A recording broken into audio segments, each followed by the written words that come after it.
안녕하세요. 정보통신기기 1. 이번 시간에는 우리 정보통신 개요에 대해서 같이 살펴보도록 하겠습니다. 자, 정보통신기기에서 앞에 있는 정보통신이라는 게 뭔지 먼저 알고 가는 것이 여러분들 앞으로 그 내용을 이해를 하는데 조금 더 도움이 될 것 같습니다. 자, 정보통신이라는 것이 무엇이냐? 정의를 보시면 데이터의 입력, 출력과 처리 과정에서 사람의 개입 없이, 즉 사람 없이 온라인 처리에 의해서 정보를 보내고 받는 것을 의미를 합니다. 즉 기계적으로 데이터를 서로 주고받는 그런 것을 모두 다 정보통신이라고 이야기를 하는 거죠. 대부분은 이제 여러분들 알다시피 인터넷선, 통신회선 같은 걸 이용을 해서. 그래서 실제로 전기통신회선, 즉 그냥 여러분들 전봇대에 있는 그런 회선들이나 무선도 마찬가지고요. 그런 통신회선을 통해서 문자나 부호나 영상이나 음향 등의 그런 데이터들을 저장하고 처리하는, 그래서 주변 장치로 입력 출력 장치, 그다음에 기타 기기를 접속을 해서 정보를 보내고 받는 것을 우리는 크게 정보통신이라고 이야기를 하죠. 그래서 데이터의 종류가 되게 많아요. 거기 있는 것처럼 지금 보시면 문자, 부호, 영상, 음향, 그래서 점점 더 이제 멀티미디어에 관련된 그런 데이터들을 처리하는 그러한 이제 기술들이 더 많이 발전을 하고 있다라고 보시면 되겠습니다. 자, 그래서 정보통신에서 정보라는 것, 그런데 정보랑 데이터랑 여러 가지 말들이 있는데 그것을 구분하는 건 그렇게 쉽지가 않습니다. 그래서 정보가 먼저 무엇인지, 그리고 실제로 앞에서 봤던 데이터를 송수신한다고 했는데 데이터랑 무슨 차이가 있는지 확인을 해 보도록 하겠습니다. 자, 정보라는 것은 의미 없는 데이터를 사람들이 필요로 하는 의미 있는 형태로 처리하고 가공하는 것을 말한다라고 적혀져 있습니다. 실제로 여러분들 옛날 같은 경우에는 지금은 정보의 바다에 있다고 이제 일상적으로 말을 하는데요. 옛날에는 어떤 정보를 얻기 위해서는 인터넷이 활성화되기 이전에는 도서관에 가서 열심히 책을 찾아서 내가 필요로 하는 정보를 찾아오는데 하루 이틀이 걸리는 경우가 있었습니다. 그런데 요즘은 인터넷창 하나 열어서 구글링을 한다던가 해도 굉장히 많은 정보, 내가 필요로 하는 정보들이 많이 이제 나타나 있는 걸 확인을 할 수가 있습니다. 그런데 그것을 정보라고 하지는 않고요. 그렇게 찾는 것은 우리는 자료라고 이야기를 합니다. 자료. 날 것 그대로의, 즉 내가 그냥 필요로 해서 검색어를 집어넣어서 이만큼의 큰 많은 데이터를 얻었는데 그것을 데이터냐 정보냐 자료냐 차이가 있어요. 그래서 그냥 날 것 그대로 내가 필요를 의해서 찾았을 때는 그게 아직은 이게 나한테 필요한 정보인지 아닌지를 몰라요.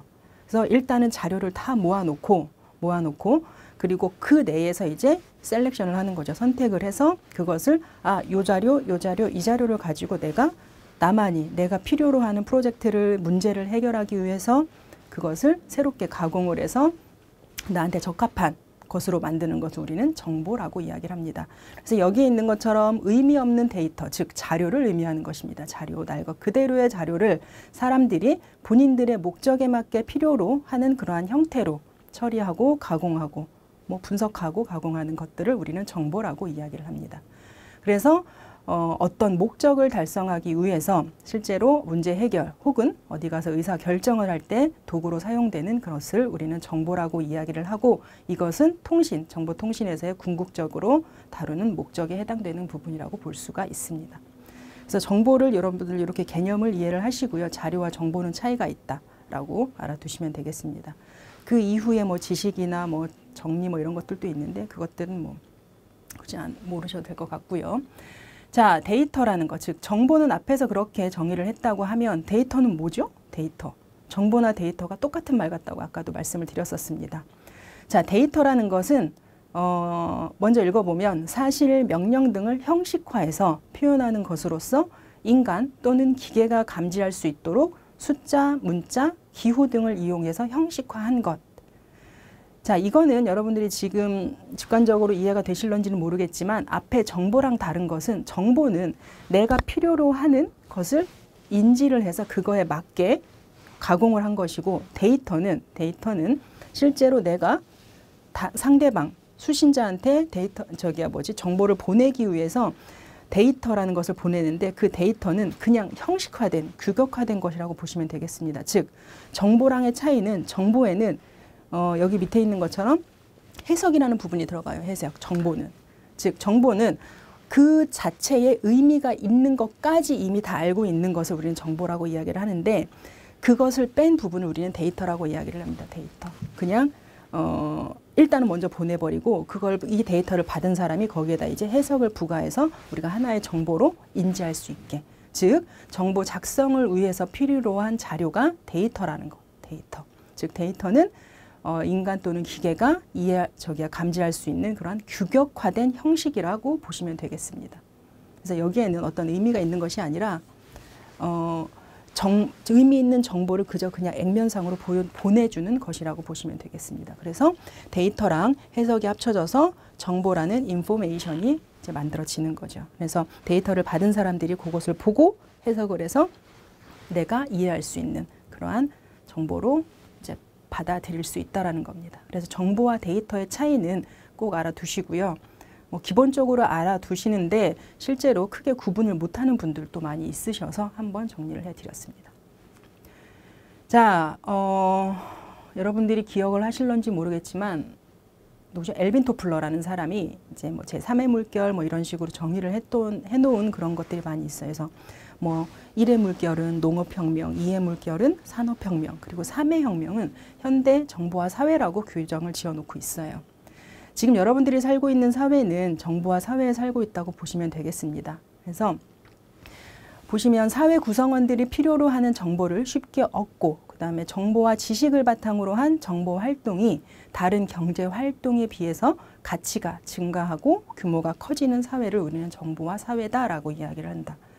자, 결론은 이 말은요. 여러분들은 지금 그냥 너무나 쉽게 스마트폰, 컴퓨터, 인터넷 어딜 가더라도 와이파이 등등등 어딜 가더라도 여러분들이 필요로 하는 정보를 찾고 통신에 바로바로 접속할 수 있고 마치 그냥 모든 세계가 하나의 통신으로 모두 다 연결되어 있는 것처럼 공기처럼 여러분들은 지금 통신을 하고 있습니다. 그거 자체가 정보화 사회에 살고 있다고 보시는 거예요. 그래서 실제로 보면 정보를 엄청 쉽게 얻어요. 그만큼 어떤 사람들은 지식이 많이 쌓이지 않는다고 하는 사람들도 있어요. 왜냐하면 검색이 빠르기 때문에 머릿속에 저장을 안 해두는 경향이 있기 때문에.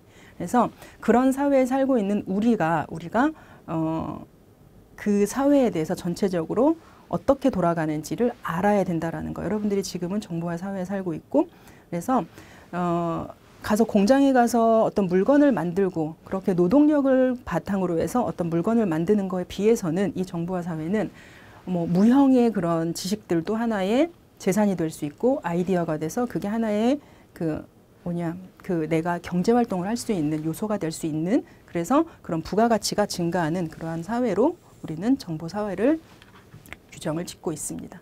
그래서 정보화 사회에 여러분들은 살고 있다라는 것을 이제 알아두시면 될 것 같고 그래서 정보와 데이터 그리고 정보화 사회 그렇게 해서 정보통신이라는 것이 이제 이루어지는 그러한 서로 간의 그런 연결 관계를 여러분들이 조금 이해를 하고 넘어가시면 될 것 같습니다. 자, 정보와 데이터, 그 다음에 정보와 사회에 관련된 부분 봤으면 뒤에 있는 정보통신의 통신이라는 부분. 자, 서로 떨어진 지점에서 정보의 교환을 목적으로 여러 가지 매체를 이용을 해서 서로 정보를 전달하는 것을 우리는 통신이라고 이야기를 한다. 통신. 서로 떨어진 지점. 통신 어떻게 해요? 유선 통신이 있고 무선 통신이 있습니다. 그래서 선이 있는 경우, 선이 없는 경우. 지금은 여러분들 선이 있는 거 없는 거 모두 다 원활하게 지금 다들 하고 있습니다. 그래서 원하는 정보를 내가 받고 보내고 하는 그러한 것을 우리는 전체적으로 통신이라고 볼 수가 있습니다. 그래서 신호원이라고 하는 시간과 공간상의 한 점에서 목적지 혹은 사용자라는 다른 점으로 정보가 전달되는 과정, 즉 신호원이라는 것은 하나의 단말이라고 보시면 돼요. 여러분들 스마트폰이나 컴퓨터 이런 거라고 보시면 되겠습니다. 내가 신호를 보내서 다른 목적지 혹은 사용자한테 정보를 전달하는 이 모든 과정, 이 사이에 일어나는 모든 과정이 통신이라고 보시면 되겠습니다. 통신에 여러 가지 앞에서 이제 앞으로도 보긴 할 건데요. 보내는 사람에서 받는 사람까지 실제로 제대로 된 정보를 받을 때까지의 그 모든 프로세서를 우리는 통신이라고 이야기를 할 수가 있습니다. 자, 그래서 통신의 대표적인 모형인 샤논이라는 사람이 통신 모형을 이렇게 정의를 해놨어요. 그래서 여러분들이 아는 것처럼 정보원이라는 것이 단말, 여러분들. 그리고 그 다음에 정보원이 수신자한테 메시지를 보내고자 할 때. 그래서 이렇게 데이터를 보내면 되긴 하지만 실제로 그 사이에는 먼저 메시지를 송신기, 즉 내 메시지를 보내는 기기 자체가 받아들여서 이 전송로나 얘네들을 통해서 적합한 형식의 그 데이터로 바꿔주는 역할을 하는 것이 송신기예요. 송신기가 왜 필요하느냐? 내가 하고 말을 할 때 바로 받아들이는 것이 아니라 통신을 이용을 해서 원거리에 있는 사람들한테도 보내주기 위해서는 내 아가 제대로 전달되게 하기 위해서 기계를 거치기 때문에 그 나의 말을 변환을 해줘야 된다고요. 그래서 그런 일을 하는 것이 송신기. 송신기를 통해서 신호가 가고, 그리고 전송로라는 뭐 여러 가지 통신 회선들을 통해서 그 데이터들이 막 날아가서 수신기에 도달을 하고, 그 수신기가 다시 이제 수신자가 들을 만한 데이터로 전환을 시켜줘서 수신자가 최종적으로 그 데이터를 인지할 수 있게 받는 그러한 전체적인 프로세서를 의미를 합니다. 그런데 이 전송로라는 것은 이제 실제로 여러분들 공기 중이라든지 어떤 선이라든지 이렇게 그걸 통해서 데이터들이 날아가게 돼요. 그런데 그럴 경우에 실제로 주변에서 여러 잡음들이 들어가겠죠. 그래서 그런 것들도 컨트롤하는 것이 이제 실제로 여러 가지 그런 그 통신 기술에 많이 이제 들어가 있습니다. 잡음도 최대한 없애고 내가 원래 보내려는 데이터대도 왜곡 없이 오류 없이 수신자가 받을 수 있게. 자, 그래서 전체적으로 통신의 모형은 이렇게, 그래서 크게 보면 이렇게가 하나의 보내는 단말, 이렇게가 받는 수신자의 영역이라고 보시면 되겠습니다. 크게 봤을 때는. 그리고 전송로는 하나의 통신 회선이라고 보시면 되겠고요. 자, 그래서 통신이라는 것은 다시 이제 정리를 하면 필요한 정보를 서로 주고받는 것으로 입력 출력 장치와 컴퓨터를 통신 회선으로 연결해서 자료 전송 및 처리를 실행하는 방식을 우리는 통신이라고 한다. 통신, 즉 입력, 송신자가 입력하고 그리고 출력을 해서 통신 회선을 통해서 수신자한테 보내버리는 그러한 것을 우리는 통신이라고 본다. 그래서 모든 통신 단말기를 통해서 주고받는 정보를 전송을 해주는 그러한 것이 우리는 통신이라고 말을 한다는 것. 뭐 몇 번 반복이 됐지만요, 여러분들 이해를 하실 수 있으실 것 같습니다. 자, 그래서 우리 정보 통신의 역사를 우리가 이제 뭐 역사는 이제 한 번씩은 훑고 넘어가는 것이 여러분들 실제로 의미가 있다고 봅니다. 그래서 정보통신 역사에 대해서 먼저 살펴보도록 하겠습니다.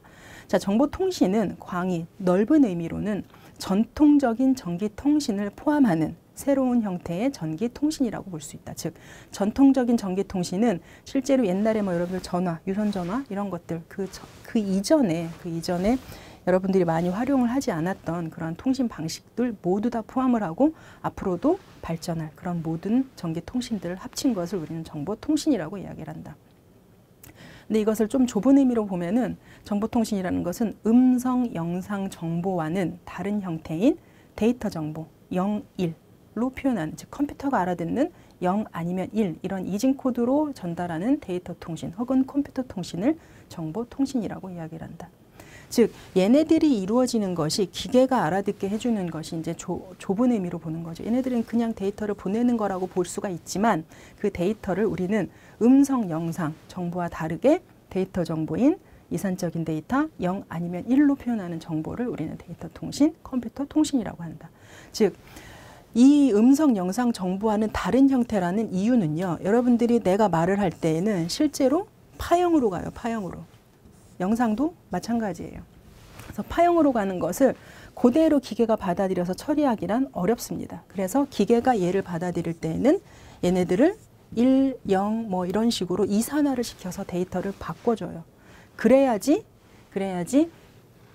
그 기계 내에서 처리가 빨라지고 그리고 그것을 다시 이제 수신자 측한테는 이런 식으로 파형을 다시 복원해서 보내주는 그건 이제 뒤에서 변조복조하면서 여러분들 다시 설명을 드릴 내용이긴 합니다. 그래서 조금 더 디테일한 의미로 우리가 확인을 할 수가 있어. 즉 컴퓨터가 처리할 수 있는 그러한 데이터를 전달하는 그러한 통신을 정보통신이라고 이야기를 한다라는 것까지도 여러분들이 이해를 하시면 되겠습니다. 자, 그래서 현재 세계 선진국들 여러 나라 국가들에서는 초고속 정보통신 시스템을 구축을 하고 그것을 국가의 최우선 과제로 추진하고 있는 중이죠. 계속. 기술 개발은 계속되고 있으니까요.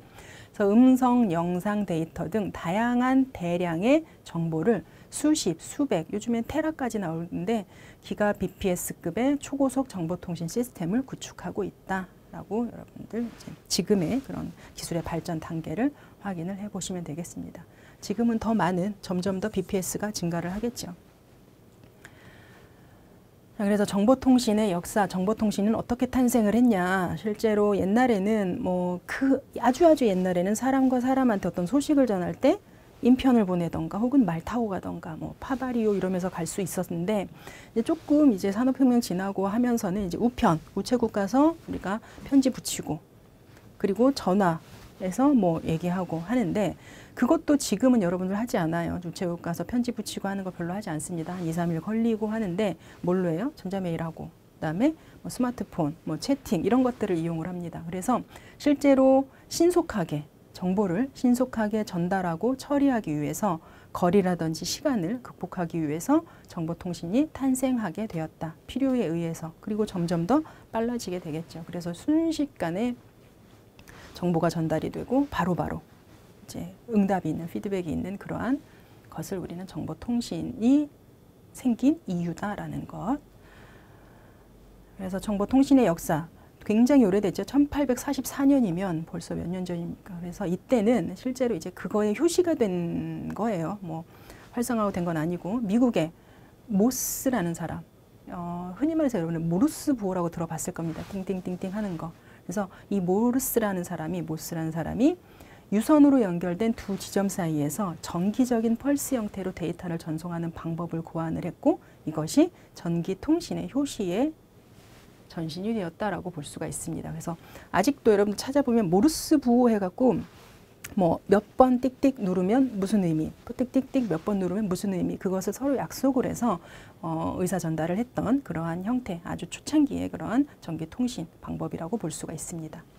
그리고 그 이후에 1876년에는 벨이라는 사람이 여러분들 전화기를 발명을 했죠. 전화기. 이것도 통신의 시초가 되는 거예요. 전화기.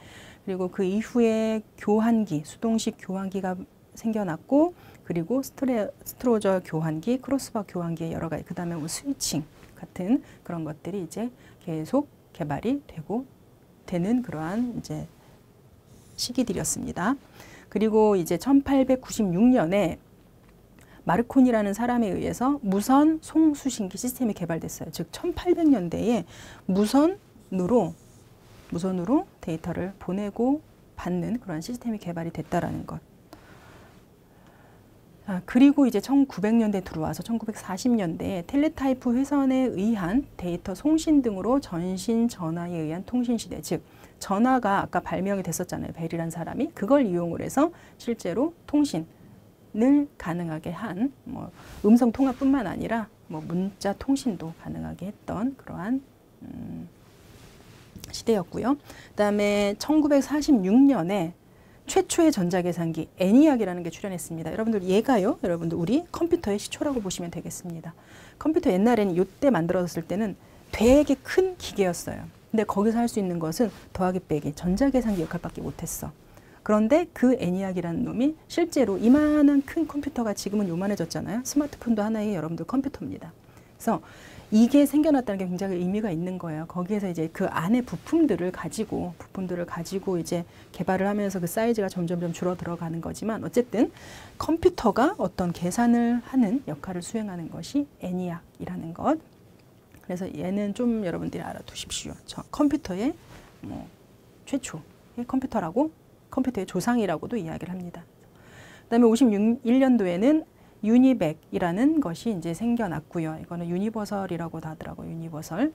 그래서 유니버설 오토메이션, 컴퓨팅, 컬큘레이터 이런 식으로 이야기를 하는데 그런 것들이 이제 상품화를 이용을 해서 이제 점점 더 컴퓨터가 계속 발전이 되는 걸 보여주고 있습니다.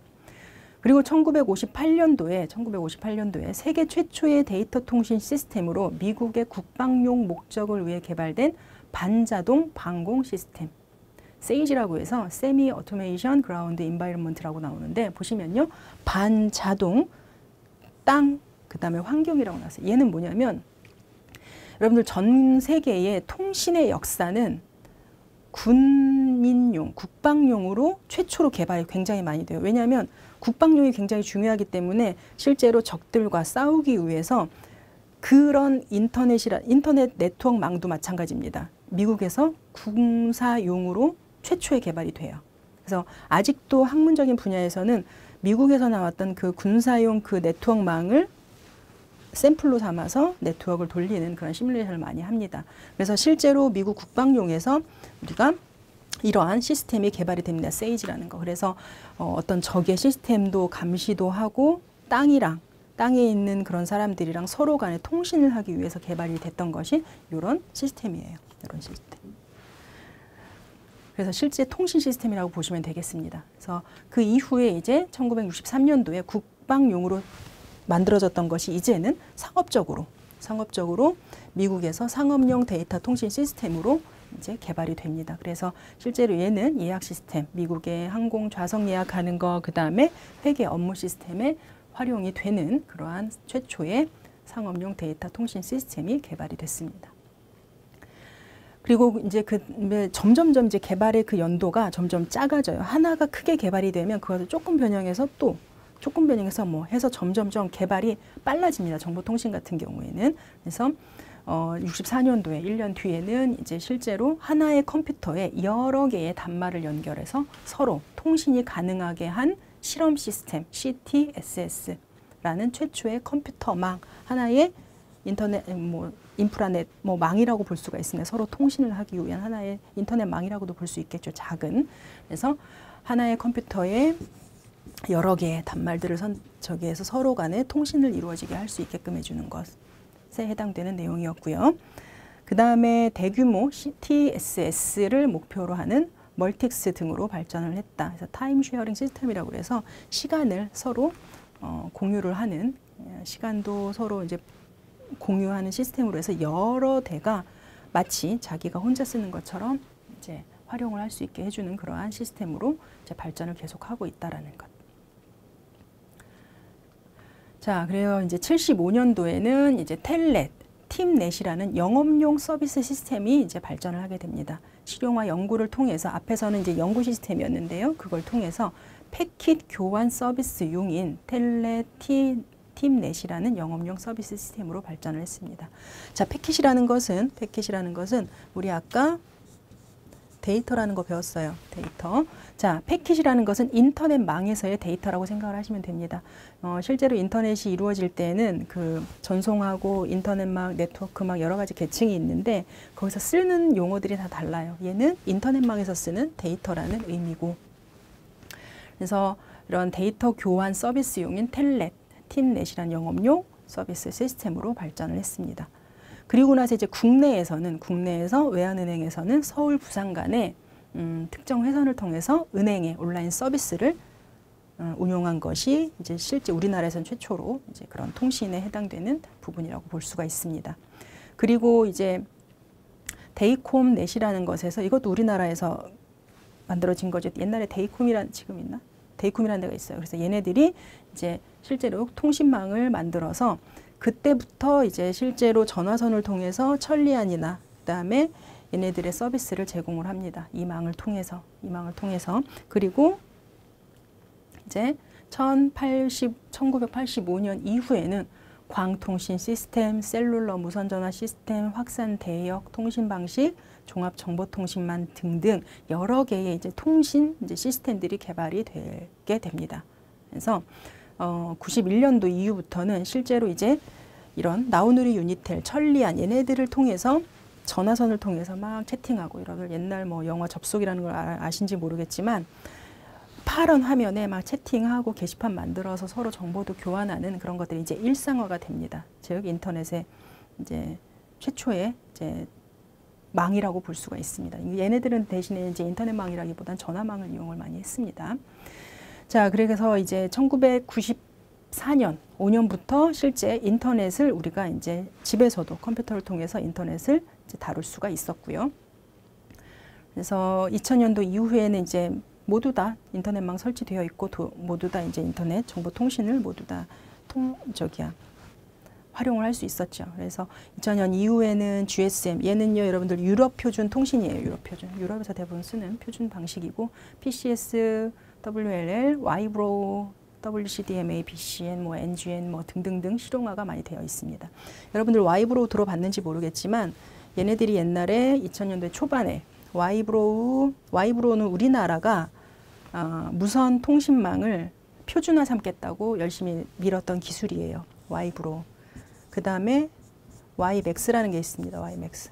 삼성회사에서도 마찬가지 무선 통신을 위한 것이었고, 그리고 지금 여러분들 우리 쓰는 와이파이, 이 세 개가 2000년대 초반에 서로 이제 계속 기술 개발을 했어요. 지금은 여러분들 와이파이 많이 쓰죠.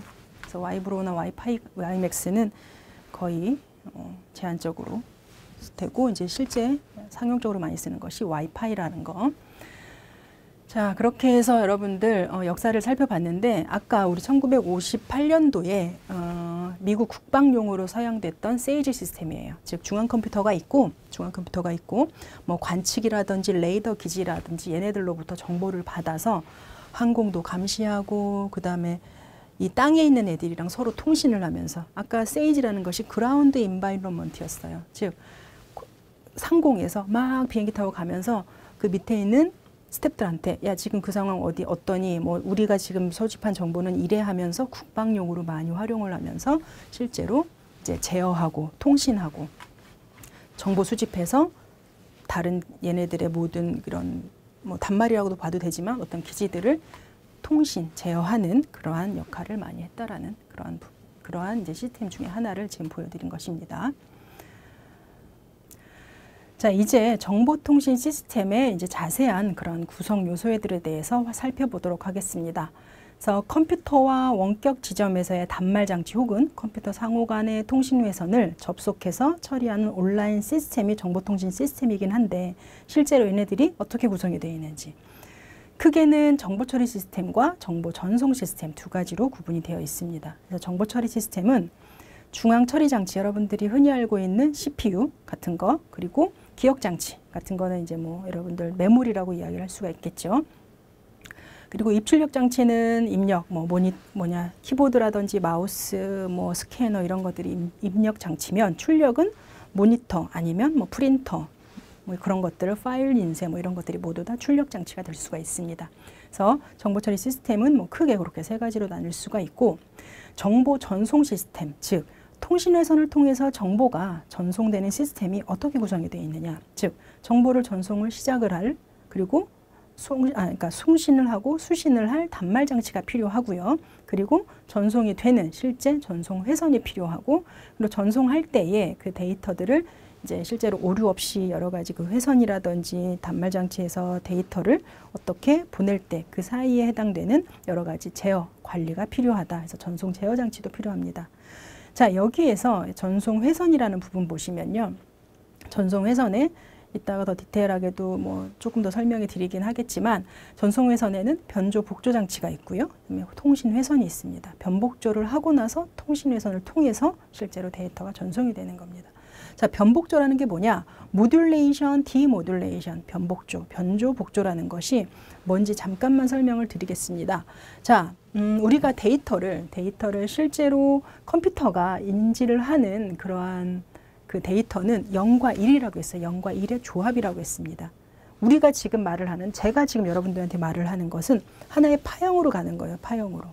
파형으로 가는데, 실제로 이렇게 갔을 때 시간에 따라서 파형으로 가면서 제 목소리가 여러분한테 흘러가요. 새소리라든지 물소리 이런 것들 모두 다 파형으로 흘러갑니다. 근데 이것이 실제로 컴퓨터에 직접 들어가서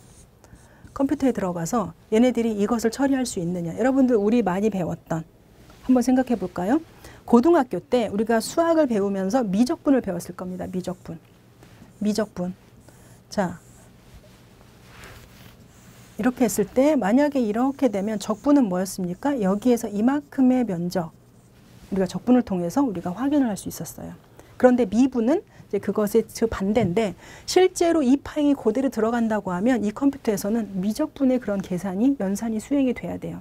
그럼 우리도 어렵고 컴퓨터도 그렇게 처리하는 것을 굉장히 어려워합니다. 그래서 실제로 이런 파형을 컴퓨터가 알아듣게 뭘로? 디지털 신호로 바꿔. 얘를 뭐라고 불러요? 아날로그 신호라고 부릅니다. 아날로그. 연속적인 그러한 신호, 아날로그라고 부르고, 그래서 얘를 디지털 신호로 바꿉니다. 디지털은 뭐냐? 우리가 계산할 수 있는 데이터로 바꾼다는 소리야. 우리가 계산할 수 있는 게 뭔데요? 사칙연산. 컴퓨터는 그래서 이런 계산, 사칙연산이 가능하게 데이터 바꿔줘. 그것이 변조. 자, 그러면 어떻게 하느냐? 아날로그 신호를 디지털로 바꿀 수 있는 방법은 여러분들 보시면 이런 파형을 여기다 쓸까요? 이렇게 해서, 자, 얘를 이런 파형을 X와 Y 좌표를 기준으로 했을 때 이렇게 점을 찍는 거예요. 그러니까 X 좌표 여기 점, 여기 점, 여기 점, 여기 점, 여기 점, 여기 점, 점점을 이렇게 찍어요. 이렇게 찍어서 마치 이 파형과 비슷하게 점을 찍어. 그러면 점이라는 것은 X 좌표, Y 좌표에 해당되는 어떤 값이에요. 그럼 얘는 이산적으로 표현을 할 수가 있습니다. 수치적으로. 마찬가지로 여기도요. 어떤 점. 그러면 실제로 이 사이에 연결되어 있는 이 점들을 추출을 해서 점을 찍었기 때문에 사실은 이 내부에 있는 이 사이에 있는 얘네들은 정보가 손실된다라고도 생각을 할 수가 있어요.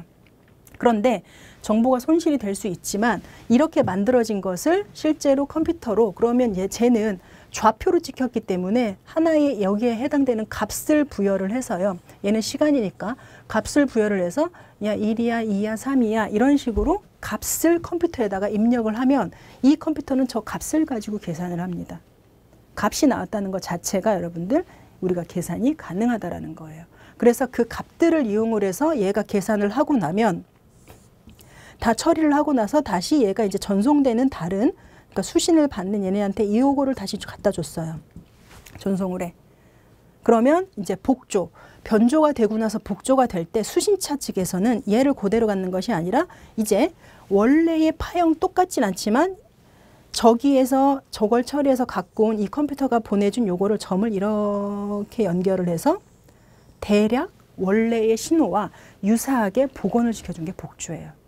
그래서 변조를 통해서 컴퓨터가 계산이 가능하고 다시 와서 복조를 통해서 이제 수신자한테 원래 보냈던 파형과 유사하게 그러면 얘네들은 이 사이 손살됐던 것은 그 사이사이가 점점 촘촘하면 좋긴 하겠지만 넓어도 정말로 너무 크게 잡아서 이렇게 왜곡되게 그려지는 파형이 아닌 이상은 원래의 파형으로 아주 똑같진 않지만 그런데 음성이나 영상은요 중간에 신호가 왜곡이 되더라도 내 말이 아 해도 그 중간에 그 미묘한 차이는 여러분들 크게 변화가 없어요. 그렇기 때문에 이렇게 신호를 복원을 해서 우리가 받을 수 있게 해주는 것이 변조 복조 장치입니다.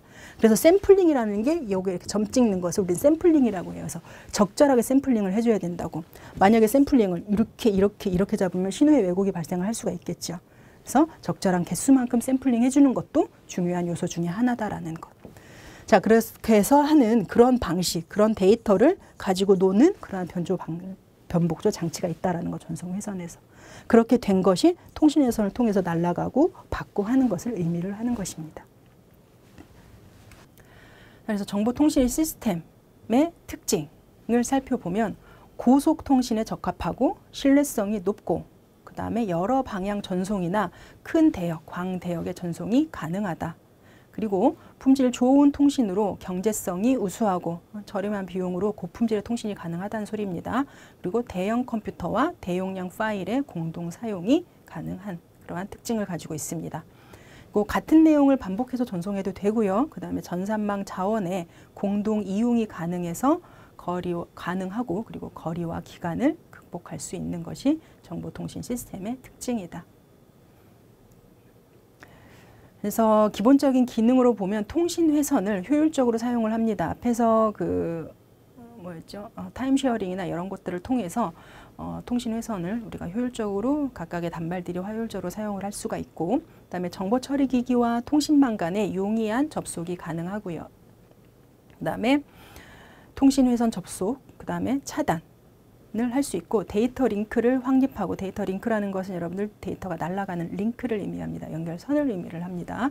확립하고 그 링크를 이제 감시도 하고 링크를 또 개방을 하기도 하고 그런 것들을 얘기를 하죠.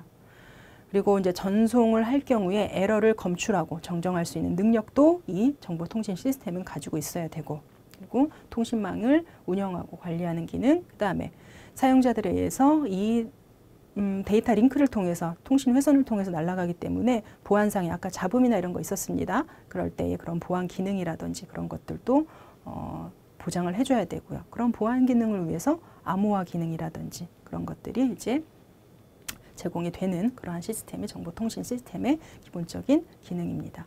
그리고 최적의 경로를 찾기 위한 경로 제어 가능.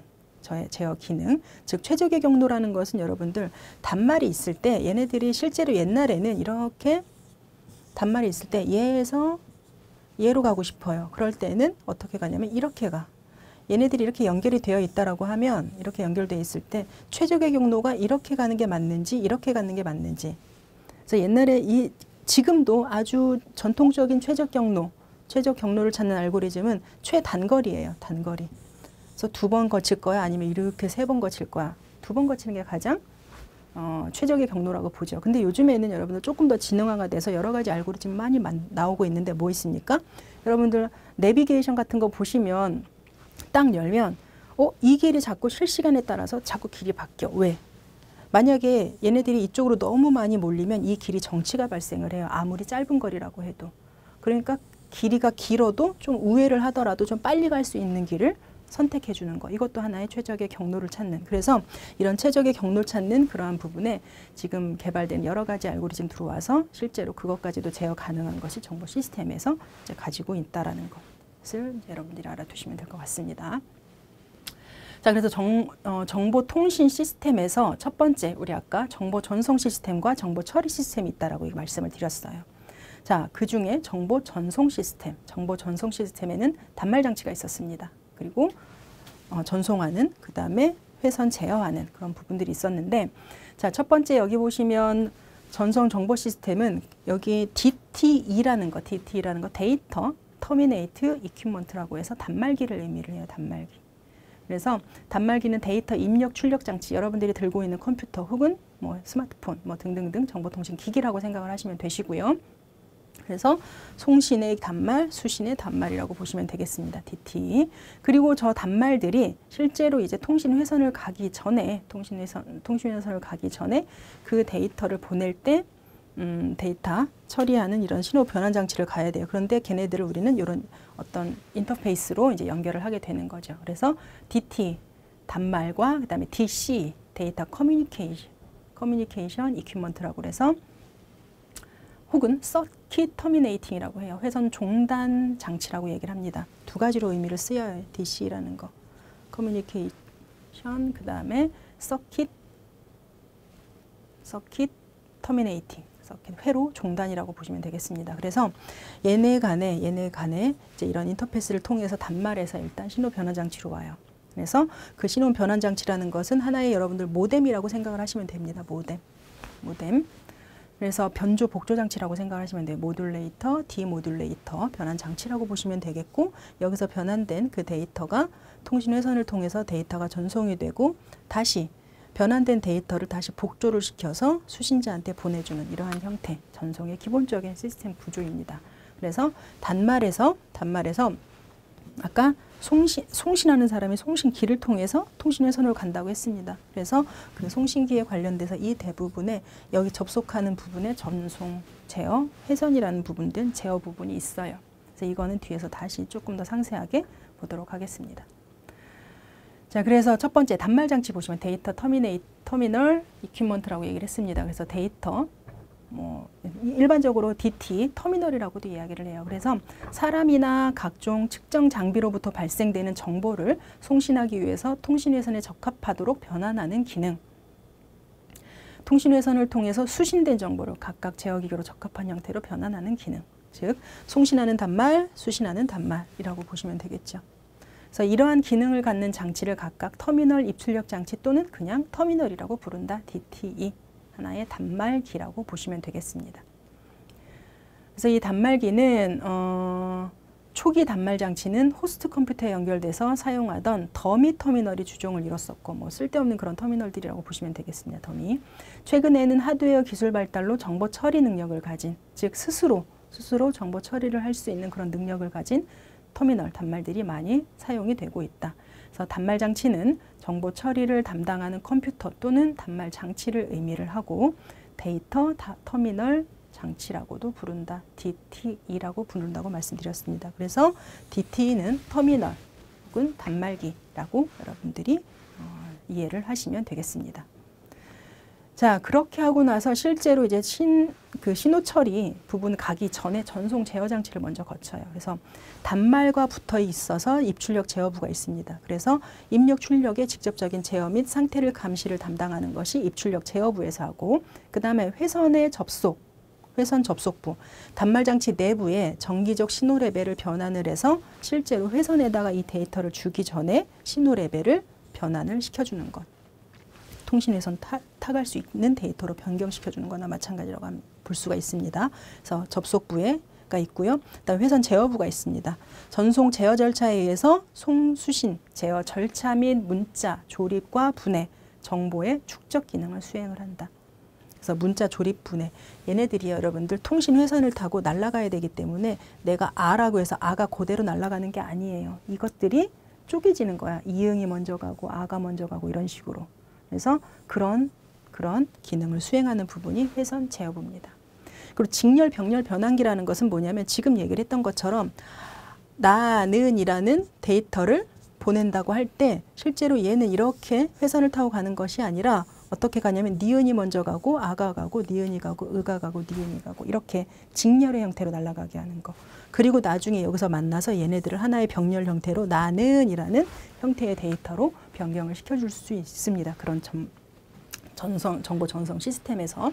그래서 이렇게 직렬 병렬 전화기, 즉 단말 측으로부터 전송되는 직렬의 데이터를 병렬 데이터로 변환하고 그 다음에 수신되는 병렬 데이터를 직렬 데이터로 변환을 해서 내가 원하는 데이터로 받아볼 수 있고 보낼 수 있게끔 해주는 그러한 장치 중에 하나라는 것. 그래서 전송 제어 장치는 딱 단말 장치 바로 다음에 붙어 있습니다. 입출력 제어부, 회선 접속부, 직렬 변환기, 회선 제어부 이렇게 되어 있습니다. 그래서 이렇게 되어 있다고요. 여러분들 입력 출력 장치, 단말 장치가 있고 여기에 전송 제어 장치가 있어서 이렇게 얘네들 이 내부 이제 직렬 병렬이 있죠. 그리고 이제 모뎀이랑 이제 서로 상호 통신을 이룹니다. 모뎀이 아까 맨 최초의 큰 그림이었던 신호 변환기라고 보시면 됩니다. 신호 변환. 그래서 여기까지가 단말까지의 내용, DT이라는 내용이라고 보시면 되겠습니다. 전송 제어 장치에. 자, 그러면 신호 변환 장치라는 거, 터미널과 즉 단말과 통신회선 사이에 설치되어 있는 장치. 앞에서 봤던 이 모뎀이 신호 변환 장치예요. 터미널과. 자, 이런 전송 제어 장치와 그 다음에 이 뒤에 만약에 이제 신호 변환 장치 모뎀을 통해서 이제 실제로 통신 회선을 타고 날아갈 거예요. 그 회선 사이에 설치되어 있는 장치로 신호 변환 장치라고 하고, 전송하고자 하는 데이터를 전송에 적합한 전기 신호로 변환하기 위해서 통신 회선의 종단 맨 끝에 통신회선이면 여기 신호 변환기 그리고 단말들이 있는 거예요. 이렇게. 그래서 종단에 위치를 합니다. 그래서 단말 장치로도 발생된 이진 신호를 규정된 통신회선의 신호로 변환하거나 반대로 통신회선으로부터 수신된 전기 신호를 터미널로 동작시키는 데 적합한 형태로 변환하는 기능을 가진다. 즉 단말에서 일단은 데이터가 이제 이진 신호로 바뀌어요. 기계로 와서 이진 신호로 바뀌어서 이 통신회선이 뭐냐에 따라서 그 통신회선에 맞는 그러한 신호로 바꿔줘야 됩니다. 그렇게 해서 오면 그 신호에 맞춰서 얘가 받아들이는 다른 형태로 다시 복원을 시켜주는, 변환해주는 그런 기능. 그래서 서로 보내고 받는 형태로 그 신호의 형태를 변환하는 기능을 하는 것이 신호 변환 장치. 그래서 일반적으로 이런 변환 회로를 신호 변환 장치라고 이야기를 하고, 아날로그 전송일 경우에는 모뎀이라고 이야기를 하고, 디지털 전송일 때는 DSU, 디지털 서비스 유닛이라고 얘기합니다. 방금 봤던 모뎀이라는 것은 아날로그 전송, 모듈레이션, 디모듈레이션, 변조, 복조라고 이야기를 하고요. 디지털 전송에는 DSU가 있고 또 하나 뭐냐면 코덱이라는 거 들어보셨을 겁니다. 코덱, 그것도 하나의 디지털 전송에 해당되는 그러한 장치 중에 하나예요. 자, 그래서 이렇게 신호 변환 장치 여러분들 전체적으로 크게 지금 단말과 신호 변환 장치 같이 살펴봤습니다. 자, 신호 변환 장치가 그렇다고 하면 이제는 통신회선 장치라는 거, 정보 전송 시스템에서의 통신회선이 무엇이냐? 자, 교환기와 그다음에 교환기 혹은 터미널과 터미널 사이에 설치된 것을 통신회선. 그래서 송수신 간에 물리적으로 연결해서 실제로 정보 전송이 이루어지는 것. 즉 실제로 이제 회선을 통해서 이걸 회선이라고 하죠. 그래서 왔다 갔다 여기에서 데이터들이 왔다 갔다 하는 그 실제 선을 우리는 통신 회선이라고 이야기를 합니다. 그래서 이 통신 회선을 분류하는 방식으로는 신호의 특성, 즉 디지털 전송 회선이니 아날로그 전송 회선이니 따라서 그래서 아까 모뎀에서 그 통신 회선에 맞게 신호를 변환한다고 말씀을 드렸었습니다.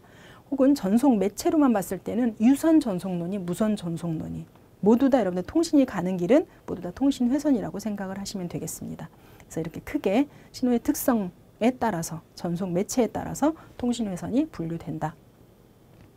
그래서 통신 회선의 종류가 전화선, 동축 케이블, 여러분들 구리선 같은 경우도 있고요. 뭐 꼬인선 막 이런 것들이 있을 겁니다. 그래서 전송 속도가 얘는 500mbps고 대역폭은 350mbps를 갖는 것이 전화선이고 무선은 주로 마이크로웨이브 대역을 사용한다. 그래서 여러분들 무선은 전 세계적으로 무선의 무선 사용하라는 주파수 대역이 있습니다. 그래서 2.5GHz라든지 그런 것들이 무선 랜이나 뭐 이제 이런 것들을 활용하는 그러한 5GHz 이런 것들 그런 무선 대역폭을 이제 서로 약속을 해서 활용을 해요. 그리고 이제 광대역 전송 성노라는 것은 광섬유 옵틱 파이버인데요. 얘는 장점이 뭐냐면 빛에 그러니까 유리관처럼 여러분들 파이버가 설치가 되어 있어요. 땅속이나 이런 데. 그래서 FTTH라고 해서 뭐 집 앞까지 빛의 속도로 뭐 인터넷이 돼요. 막 이런 거 많이 여러분들 광고를 봤을 겁니다. 그래서 실제로 이 옵틱 파이버를 이용을 하면 데이터가 굉장히 빨라요. 빛의 속도로 가니까 엄청 빠르겠지. 대신에 한 군데가 손상이 발생을 하면 빛의 속도로 정보를 잃게 됩니다. 그래서 굉장히 뭐 그런 보안이나 혹은 그런 알고리즘들이 많이 개발이 되고 있고 그 다음에 이거는 이제 물리적인 부분이기 때문에 그만큼 많이 안전을 위해서 많이 저기를 하겠죠. 그래서 이런 종류, 유선, 그 다음에 무선, 그 다음에 옵틱, 광, 섬유에 의한 통신회선의 종류를 우리가 확인할 수가 있다는 것. 자, 그리고 이제 통신 제어 장치 이제 단말 끝에 붙어 있는, 그러니까 통신 회선을 통해서 이제 수신자 쪽에 왔을 때 통신 제어 장치를 거칩니다.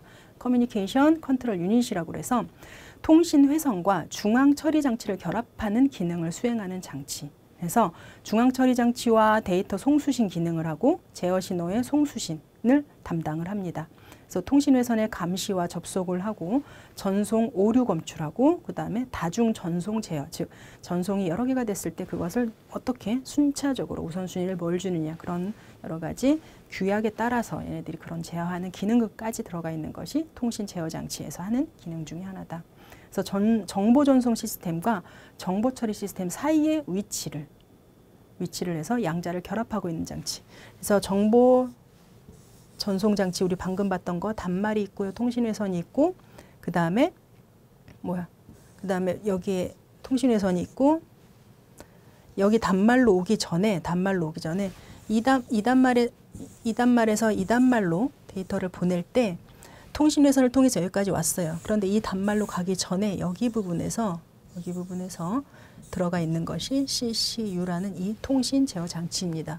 그리고 이 통신 제어 장치를 통해서 이제 여기 부분 수신하는 부분에서는 이제 정보 처리를 해서 내가 원하는 정보로 이제 받아들일 수 있게 해주는 그래서 전송 정보 시스템과 정보 처리 시스템 그 중간에 위치한 것이 CCU라는 것. 여기 CCU라는 장치가 있습니다. 그래서 통신 제어 장치에는 전단 처리기, 후단 처리기, 통신 제어 처리 장치가 이렇게 되어 있어요. 전단 처리기는 미리 처리를 해놓는 것이고 후단은 필요에 의해서 요청이 있을 때마다 처리를 해주는 그러한 프로세서를 의미를 하고 통신 제어 처리 장치 이런 기능들을 가지고 있다는 것. 그래서 통신 제어 장치 CCU의 구성은 앞에서 보시면 전송용 기기 즉 모뎀을 통신 회선을 통해서 아까 단말 저쪽에서 통신을 보내면 회선을 통해서 데이터가 오고 이제 모뎀을 통해서 데이터가 변환이 돼서 오면 실제로 이제 받는 컴퓨터 오기 전에 통신 제어 장치를 통해서 여기서 앞에 있던 기능들을 수행을 해서 뭐 오류도 검출하고 여러 가지 기능들을 수행을 하고 나서 실제 최종 단말로 돌아오는 그러한 구성이에요. 그래서 이 통신 제어 장치에는 연산부가 있고 회선 회선 접속부고 그다음에 회선 인터페이스 접속부. 얘는 얘랑 접속하는 거고. 이 내에서 접속해서 여기서 처리가 되고 연산 통해서 처리가 되고 이쪽으로 가는 그러한 통신 제어 처리 장치로 우리가 여러분들이 개념을 이해를 해 두시면 되겠습니다. 자, 그래서 이번 시간은 여기까지 수업 진행을 하도록 하겠습니다. 감사합니다.